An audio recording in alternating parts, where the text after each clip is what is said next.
hirondelle blessée. Dans le jardin, Catherine et Dominique jouent à cache-cache. Catherine court se cacher derrière un petit arbre. Coucou, ça y est, Dominique la cherche. Où est-elle? Là, peut-être, derrière le bassin. Non, elle n'est pas là. Elle est sans doute derrière ces branches. On l'entend remuer. Dominique s'approche doucement, écarte les branches, et que voit-elle? Ce n'est pas Catherine, mais, par terre, battant des ailes, une pauvre petite hirondelle qui ne peut pas s'envoler. Catherine, Catherine, viens voir, j'ai trouvé une petite hirondelle. Catherine sort de sa cachette et accourt. Regarde, elle est là, elle ne peut pas s'envoler, elle est blessée. Pauvre petit oiseau, attends, je vais l'attraper. Elle est tout près de moi. Prends-la doucement, ne lui fais pas de mal, fais bien attention. Catherine tend la main pour la prendre, mais l'hirondelle a peur et se sauve en sautillant.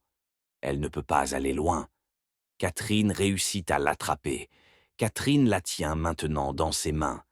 Elle sent le petit cœur de l'oiseau qui bat vite, vite, comme le tic-tac d'une montre. Comme elle a peur, la pauvre hirondelle. Viens, Catherine, allons la montrer à maman. Les deux fillettes courent jusqu'à la maison. Regarde, maman, nous avons trouvé une petite hirondelle. Nous allons la soigner et nous la mettrons dans une cage. Mais les hirondelles ne vivent pas en cage.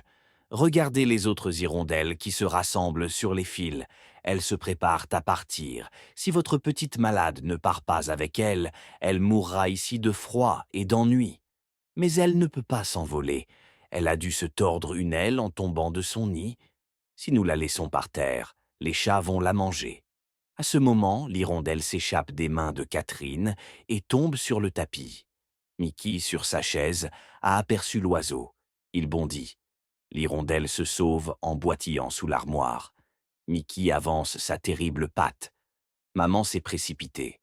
Elle attrape le chat par le dos, le tire en arrière. Dominique, à plat ventre, saisit l'hirondelle. « Mettez-la dans le grenier, » dit maman, « et fermez bien la porte. Elle se reposera toute la nuit et s'envolera demain. » Le lendemain matin, les deux fillettes courent au grenier. L'hirondelle vole d'un coin à l'autre, impatiente de partir. Catherine ouvre la fenêtre. Comme une flèche noire, l'oiseau s'envole et disparaît. « Adieu, petite hirondelle, » dit Catherine. « Bon voyage. » Dans le salon, Mickey dort.